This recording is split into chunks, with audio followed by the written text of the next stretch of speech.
The buzzing of my phone jolted me awake at 3:17 a.m. Not the usual buzz of a text or call, but that distinct pattern of a security alert. In my groggy state, I almost dismissed it, but something made me look closer. The notification was from an app I'd never installed, Secure Track Alert, location data accessed. My name is Riley, and that notification was the first crack in the foundation of my perfectly ordinary life. I sat up in bed, careful not to wake Eric. He was sleeping soundly beside me, his back turned to my side as usual lately. The blue light from my phone cast strange shadows across our bedroom walls as I investigated the mysterious app. It wasn't visible on my home screen, but buried deep in my settings, I found it, Secure Track. Running quietly in the background for God knows how long. What the hell? I whispered, my fingers trembling slightly as I tapped through the unfamiliar interface. A map appeared, showing my movements from the past week, my daily drive to the high school where I teach, my Thursday coffee run with Sarah. Even my secret trip to that jewelry store where I'd been planning to buy Eric's anniversary gift. The bedroom suddenly felt too warm, too small.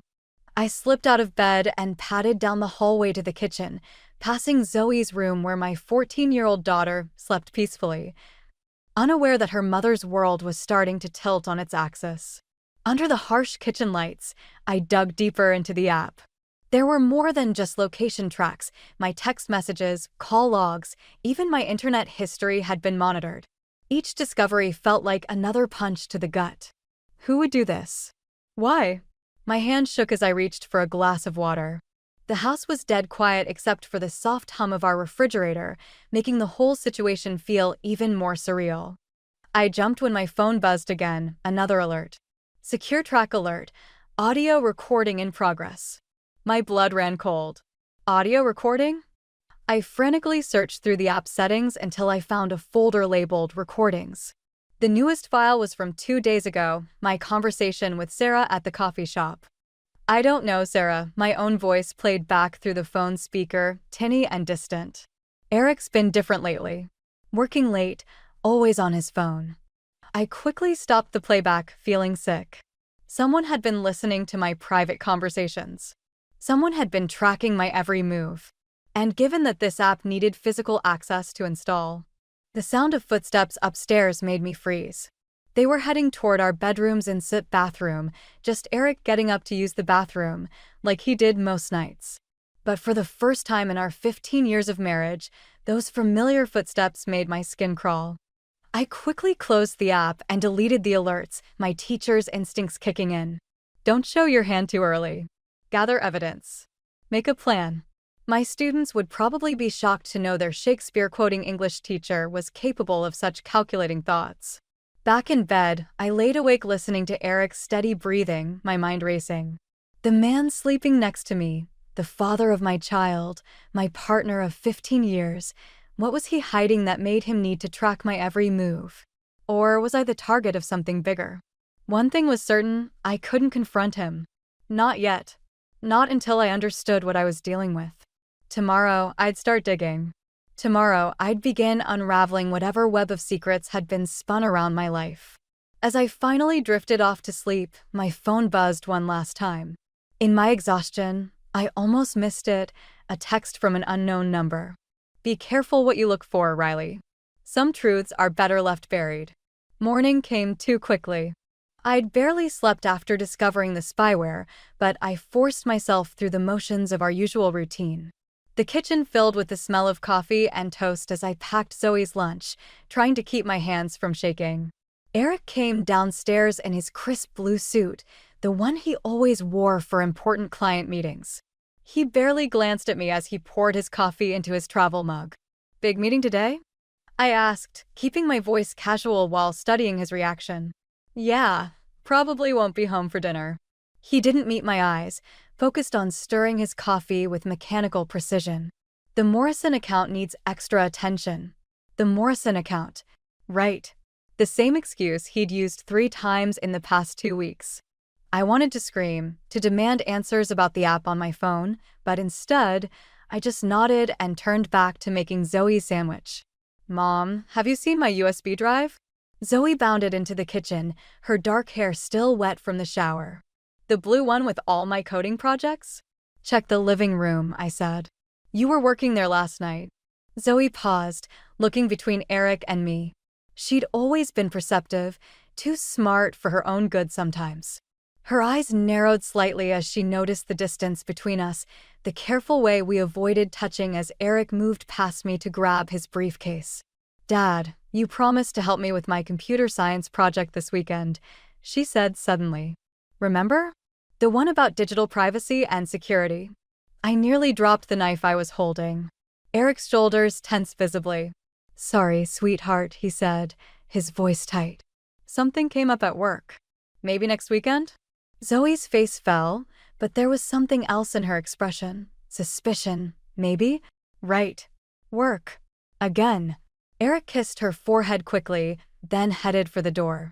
Love you both, he called out, but the words sounded hollow, rehearsed. After he left, Zoe turned to me. Mom, what's going on? What do you mean? I busied myself cleaning up breakfast dishes. Dad's been weird lately. And you? She hesitated. You look like you haven't slept. Plus, you're washing that same plate for the third time. I set the plate down, forcing a smile. Just work stress, honey. You know how it gets during final season. Mom, I'm 14, not 4. Zoe crossed her arms. I know something's wrong. I heard you up last night. Before I could respond, my phone buzzed. Another SecureTrack alert. I snatched it up before Zoe could see, but not before catching a glimpse of the message. Audio recording saved, kitchen, 7:15 a.m. I need to get to school early, I said, grabbing my purse. Teacher's meeting. Will you be okay taking the bus? Zoe's face closed off. Sure. Whatever. The drive to school was a blur. In the parking lot, I pulled out my phone and found Sarah's number. We'd been friends since college, and she worked in IT security. If anyone could help me understand what I was dealing with, it would be her. But before I could call, a new text arrived from the unknown number. Careful who you trust, Riley. Sarah might not be the friend you think she is. My blood ran cold. How did they know I was about to call Sarah? Unless... I looked around the parking lot, suddenly feeling exposed. The spyware must have access to my phone's camera too. A knock on my window made me jump. It was just Dennis from the English department, looking concerned. You okay, Riley? Meeting's about to start. Yeah, coming. I grabbed my things, mind racing. I couldn't trust my phone. Couldn't trust my husband. Maybe couldn't even trust my best friend. But worst of all, I was starting to see cracks in my relationship with Zoe, the one person I was trying to protect from all of this. As I walked into school, another text arrived. Smart girl, your daughter. Maybe she should look into that computer science project more carefully. Lots of interesting things to learn about digital privacy these days. It wasn't just a threat anymore. They were dragging my daughter into this. And that was my breaking point. I found Marcus Lee's office tucked between a laundromat and a Chinese takeout place. The private investigator's weathered face matched his worn leather chair as he reviewed the screenshots I'd taken of the spyware app. SecureTrack Pro, he said, sliding his reading glasses off. High-end stuff. Not something you'd find on the regular market. Can you trace it? He nodded slowly. Already did. Purchase was made 6 weeks ago through a shell company. But here's where it gets interesting. He turned his computer screen toward me. The buyer used your home address for billing. My stomach lurched. Eric. Thing is, Marcus continued, clicking through several documents. The shell company's been busy. Regular payments to a rental property in Oakwood Heights. Nice place. Way too expensive for a single person unless someone else is helping with the rent. The words tasted bitter in my mouth. Bingo. He pulled up a photograph that made my world tilt sideways. Eric, leaving the building with a woman I'd never seen before. She was younger than me, stunning in that effortless way that made me suddenly aware of every wrinkle around my eyes. His hand rested on the small of her back with familiar intimacy. Vanessa Reed, Marcus said quietly. Works at Eric's firm. Junior partner, fast-tracked for promotion. My phone buzzed. Another SecureTrack alert. I ignored it, focusing on the dates beneath the photos. These are from when he said he was working late on the Morrison account. There's more. Marcus hesitated. The spyware. It wasn't his idea. Based on the email trails I found, Vanessa pushed for it. She's been encouraging him to make a clean break. A clean break. My voice sounded strange, distant. From you and Zoe. He slid a folder across his desk. These are copies of everything I found, including. He tapped one document. A consultation with a divorce attorney. Last week. The fluorescent lights suddenly seemed too bright. The smell of Chinese food wafting through the wall made me nauseated. Why the spyware then? If he's planning to leave anyway? Insurance, maybe. Or control. People do strange things when they're living double lives. My phone buzzed again.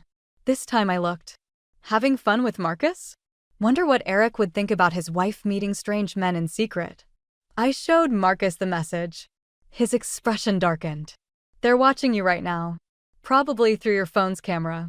He grabbed a post-it note and scribbled something. This is a burner phone number. Use it to contact me from now on. And Riley? His eyes met mine. Be careful. People who use surveillance like this. They're not playing games. Walking to my car, another text arrived. TikTok, Riley. How long before Zoe finds out her mother's sneaking around too? I sat in my car, hands gripping the steering wheel until my knuckles turned white. They were trying to gaslight me, make me doubt myself, make me feel guilty for investigating their betrayal. My phone rang. Eric. Hey, his voice was casual, practiced. Just checking if you can pick up Zoe today? Meeting's running late. Meeting. Right. I wondered if Vanessa was sitting next to him right now, maybe running her fingers through his hair the way I used to. Actually, I heard myself say, I have a meeting too. With the Morrison account. The silence on the other end was deafening. The Morrison account? His voice cracked slightly. Yeah. Funny thing about that account, Eric. They closed their business 6 months ago. I started my car. But hey, enjoy your meeting. Say hi to Vanessa for me. I hung up before he could respond, my heart pounding.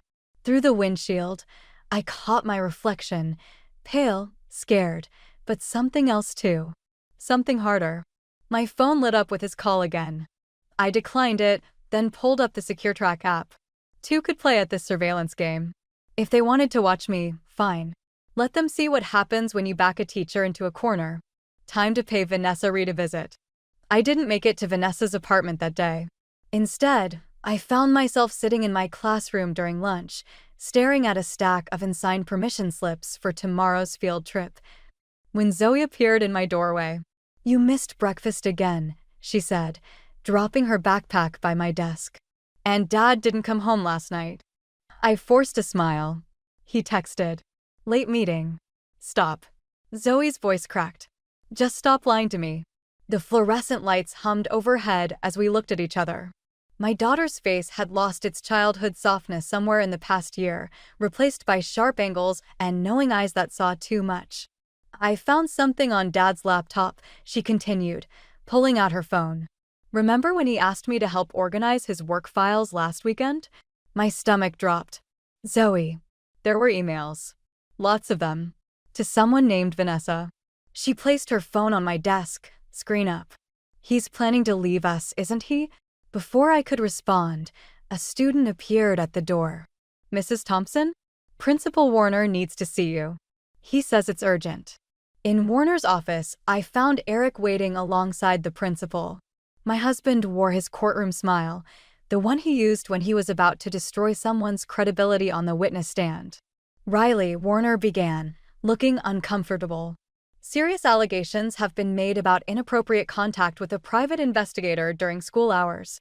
And there are concerns about your emotional stability affecting your teaching performance.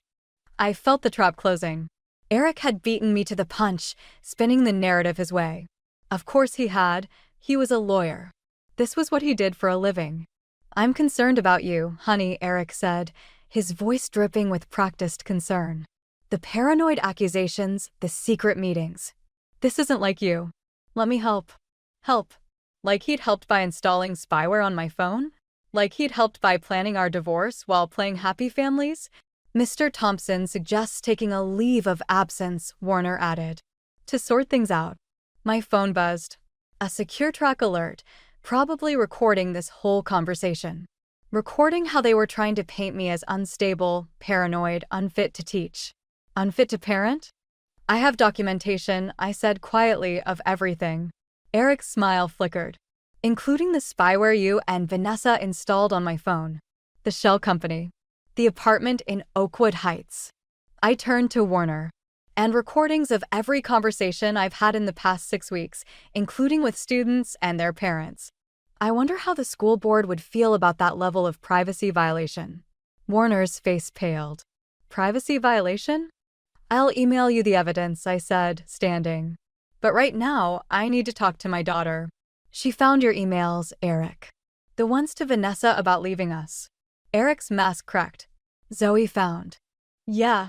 So while you're trying to destroy my career to cover your tracks, our daughter is sitting in my classroom trying to understand why her father's abandoning her. I walked out, leaving them stammering behind me. In the hallway, my phone buzzed again. Not secure track this time, but a text from Marcus. Got something big. Vanessa's not who she claims to be. Meet ASAP. Back in my classroom, Zoe was still there, working on her laptop. Lines of code scrolled across her screen. What are you doing? I asked. Fighting back, she said, not looking up. Did you know most spyware has exploitable backdoors? Dad really should have researched the product better before buying it. I watched my teenage daughter's fingers fly across the keyboard, her face set in concentrated determination. She looked so much like me at that moment, not the scared, gaslit version of me from the past few weeks, but the stronger version I used to be. The version I needed to become again. Mom? Zoe finally looked up. I found something else in the app's code. Something bad. Really bad. I don't think this is just about Dad's affair anymore. My phone buzzed one final time. A new message, not from the unknown number this time, but from Vanessa herself. We need to talk. Your husband isn't the only one being blackmailed. Meet me tonight? It's not just spyware, Zoe explained, her laptop screen casting a blue glow across her face in Marcus Lee's dimly lit office. It's part of something bigger. Look at these network connections. Marcus leaned forward, squinting at the code. These IP addresses. They're routing through law firms across the state. Dad's firm isn't the only one involved, I said, remembering Vanessa's text about blackmail.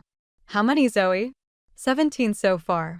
All using the same spyware package, all connected to a central server. Her fingers flew across the keyboard. And get this, they're all handling high-profile divorce cases. Marcus whistled low. Surveillance footage, private conversations, location data. It's a goldmine for divorce settlements. My phone buzzed. Vanessa again. They're watching. Don't trust Eric. Meet me at Riverside Park, 30 minutes. It's a trap, Marcus said, reading over my shoulder. Probably. I grabbed my coat anyway. But she's scared. You didn't hear her voice in those recordings Zoe found. Mom, wait. Zoe turned her laptop toward me. Look at this email thread. Vanessa tried to back out 3 weeks ago. The next day, someone sent her this. The attachment showed Vanessa leaving a building I recognized, the women's shelter where I volunteered. She was helping a young woman inside, both looking over their shoulders. Her sister, Marcus said quietly, been hiding from an abusive ex for 6 months. Vanessa's been helping her stay off the grid. Until now. The pieces clicked into place. They're using her sister as leverage. Mom? Zoe's voice shook slightly. There's something else. Remember that college fund Dad started for me last month? My stomach dropped. What about it? The money. It's not mine. It's being funneled through shell companies, the same ones paying for the spyware. Dad's helping them launder money. The room spun slightly. Eric wasn't just having an affair or spying on me. He was part of something much darker, something that could destroy not just our marriage, but his career, his freedom, everything. My phone buzzed again. A video this time, showing Zoe walking home from school yesterday. The message below it was simple. Back off or she's next. They're bluffing, Marcus started, but I was already heading for the door. Mom, stop. Zoe called after me. We need a plan. I have one. I turned back, seeing my daughter's worried face, so much older than her 14 years. I'm ending this. Tonight. Not alone you're not. Zoe grabbed her laptop. I can hack their network, shut down the spyware remotely. Give you a window. Absolutely not. It's too dangerous. More dangerous than you meeting Vanessa alone? She stood her ground, chin raised defiantly. They're already threatening me. At least let me fight back. Marcus cleared his throat. Kid's right. You need backup. I've got a friend in the FBI's cybercrime division. One call. No. I thought of Vanessa's sister, of all the other people being blackmailed. Not yet. If we spook them, people could get hurt. We need to know exactly what we're dealing with first. My phone buzzed one final time. A photo of Eric entering a building I didn't recognize, followed by TikTok. Your husband's about to make a deal that can't be undone. Choose wisely. I looked at my daughter, this brilliant, brave girl who refused to be a victim. At Marcus, who'd become more than just an investigator. My allies in this mess. Okay, I said finally. Here's what we're going to do. Zoe, you and Marcus work on accessing their network. But you stay here, where it's safe. I'll meet Vanessa, find out what she knows. And then? Marcus asked. I thought of all the lies, the manipulation, the threats against my daughter. And then we burn it all down. Every last bit of it. As I left the office, I heard Zoe's fingers already flying across her keyboard, and I smiled grimly. They thought they could threaten a mother's child? They were about to learn exactly how dangerous that could be. Riverside Park was deserted when I arrived, except for Vanessa sitting alone on a bench near the water. She looked different from the photos Marcus had shown me, smaller somehow, more fragile. They're watching, she said without looking at me. But Zoe's program worked. We have about 10 minutes before the spyware comes back online. I sat beside her, keeping my distance. Tell me about my husband's deal. It's not just Eric. Her hands trembled as she pulled out a USB drive. The firm's been running this scheme for years. They install spyware on their own clients' devices, gather dirt on both parties in divorces, then use it to manipulate settlements. The money laundering is just a bonus. My phone buzzed. A text from Zoe. Mom, something's wrong. Dad's not at the office. He's. The message cut off as a familiar voice spoke behind us. I really wished you'd stayed out of this, Riley.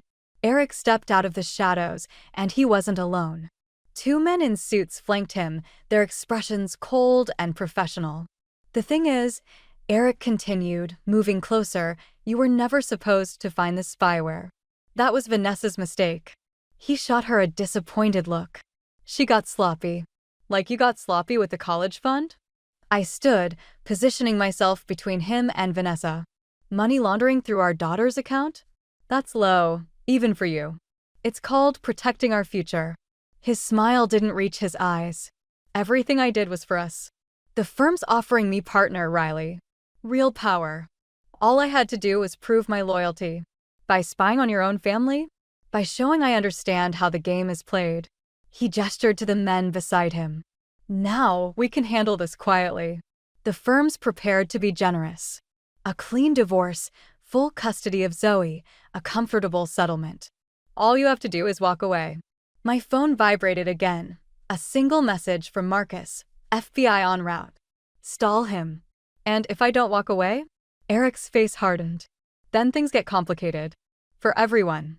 He pulled out his phone, showing me a live feed of the women's shelter, including Vanessa's sister, and maybe even that bright future Zoe has in computer science.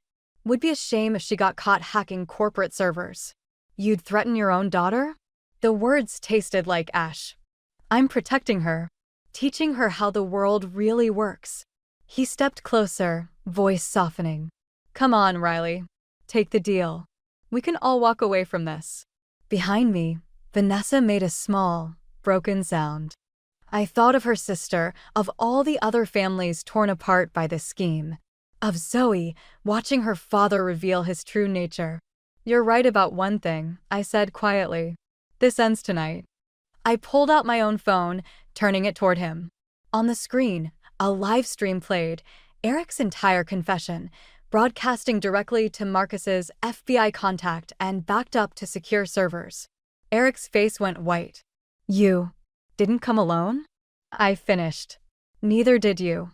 Flashlights suddenly illuminated the park as FBI agents emerged from the darkness. Eric's professional friends disappeared like smoke, leaving him standing alone as agents converged.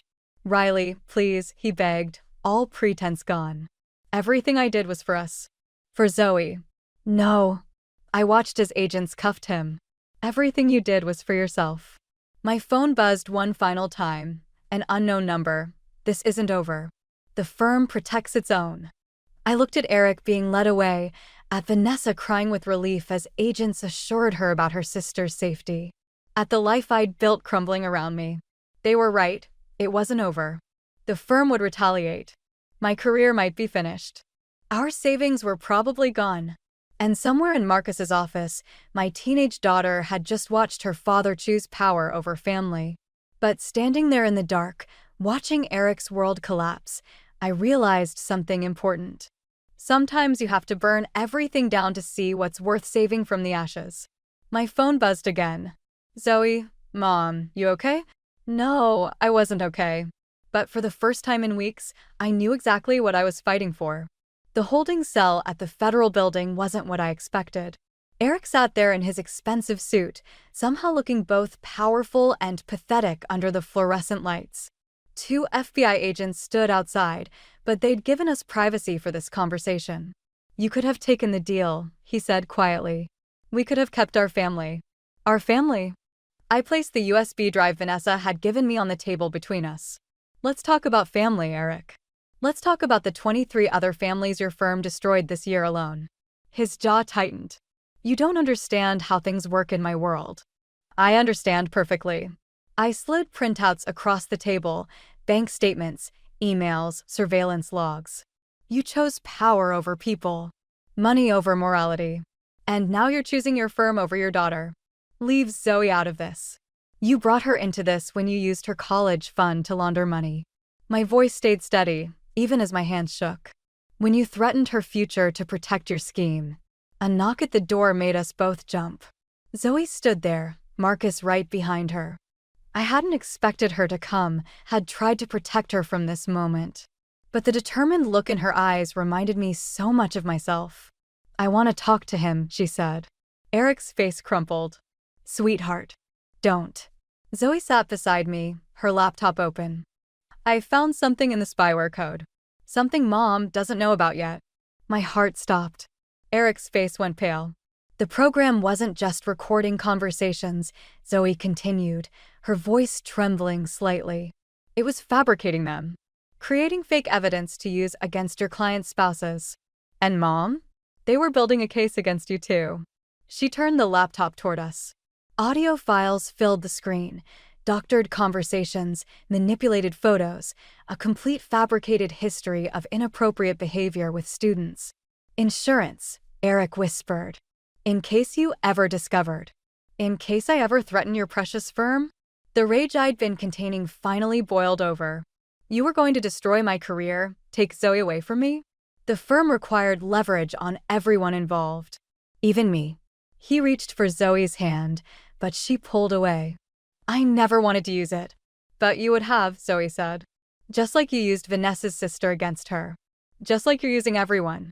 A commotion outside drew our attention. Through the window, I saw Vanessa being led in by more agents, her face tear-streaked but determined. Behind her came a parade of suited men, senior partners from the firm, their facades of power crumbling as federal agents escorted them in. They're all turning on each other, Marcus said from the doorway. The whole house of cards is coming down. Eric stood abruptly, desperation in his eyes. Riley, please. I can still fix this. The firm has connections, resources. Stop. Zoe's voice cut through his pleading. Just stop lying. Mom found the spyware, but I found the truth. And I'm the one who cracked their encryption. Me. Your daughter. The one you were ready to sacrifice. She stood, gathering her laptop. I used to think you were the smartest person I knew. Now I realize you're just another bully who thought he could control everyone through their secrets. She turned to me. Can we go home now, Mom? Eric reached for her again. Zoe, everything I did was for yourself, she finished. Mom protected me. You just protected your power. As we turned to leave, Eric called out one last time. What happens now? I looked at my daughter, this amazing person who'd grown stronger through all this pain. At Marcus, who'd become a true friend. Even at Vanessa through the window, who'd finally chosen truth over fear. Now, I met Eric's eyes one last time. Now we rebuild. Without you. Walking out, Zoe slipped her hand into mine. Behind us, Eric's world continued to unravel, but ahead of us stretched something new, a future built on truth instead of secrets, strength instead of power, love instead of control. My phone buzzed one final time. A message from the school board, position secure. Evidence of firm's manipulation clear. When can you return to teaching? I smiled, squeezing Zoe's hand. We had a lot of healing ahead, but for the first time in months, the path forward was clear. 6 months later, I stood in our new apartment, watching Zoe set up her computer station in what used to be our dining room. The space was smaller than our old house, but somehow it felt more like home. Mom, Zoe called out, excitement in her voice. The cybersecurity program accepted me for their summer workshop. I moved to look at her acceptance email, remembering how different things had been half a year ago. The trial was still ongoing, but Eric had pleaded guilty to reduced charges in exchange for testimony against the firm. The scandal had rocked the legal community, exposing similar schemes at law firms across the state. My phone buzzed. A text from Vanessa. Coffee tomorrow? Sarah's coming too. We need your input on the shelter's new security system. That had been unexpected, how Vanessa had transformed from perceived enemy to ally. After everything settled, she'd thrown herself into helping other women escape controlling relationships, using her insider knowledge of surveillance tactics to strengthen the shelter's protection protocols. Think fast. Zoe tossed me a small package. Inside was a USB drive shaped like a key. It's clean, she added with a grin. I checked. We could joke about it now, but those weeks of discovering the spyware had changed us both. Zoe had channeled her pain into purpose, becoming the youngest intern at Marcus's new cybersecurity consulting firm. And I, Professor Thompson? A student's voice called from my laptop. Right. Office hours. Even through video chat, teaching felt different now. Better somehow. More real. Just a minute, I called back, then turned to Zoe. Dinner at 7? Sarah's bringing that pasta you like. Can't. Meeting Marcus and his FBI friend about the workshop curriculum. She paused, then added softly, Dad's sentencing is next week. The air thickened slightly. We'd both received letters from Eric, apologies, explanations, promises to do better. They sat unopened in my desk drawer. Some bridges, once burned, shouldn't be rebuilt.